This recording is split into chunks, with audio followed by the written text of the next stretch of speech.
জুলাই গণ অভ্যুত্থানের বিপরীতে অবস্থান নিয়ে এই সরকার পার পাবে না, এমনটাই বলেছেন বিরোধী দলীয় নেতা ও জামায়াত ইসলামীর আমির ডাক্তার শফিকুর রহমান। দুপুরে রাজধানীর কাকরাইলে আইডিইবিতে গণভোটের রায়ের বিরুদ্ধে সরকার সংকটের মুখোমুখি দেশ শীর্ষক সেমিনারে এই মন্তব্য করেন।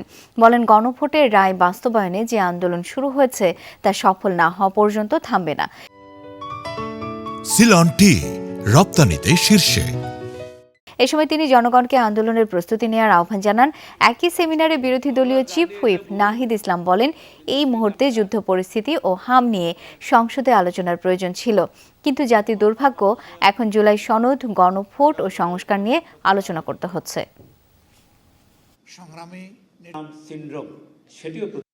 শহীদদের রক্তের সাথে আমাদের ওয়াদা বাস্তবায়ন করার জন্যে, জুলাই যোদ্ধাদের আকাঙ্ক্ষা পূরণ করার জন্যে এই আন্দোলন ইনশাআল্লাহ সফলতার প্রান্ত সীমায় গিয়ে থামবে, এর আগে নয়। ১.৫ বছরে যেই জিনিসটা আমরা আলাপ করেছি, এখন আমাদেরকে ঠিক সেই বিষয় নিয়ে কথা বলতে হচ্ছে, সেই বিষয় নিয়ে আলাপ করতে হচ্ছে, সেই বিষয় নিয়ে আবারও আন্দোলনের প্রস্তুতি নিতে হচ্ছে।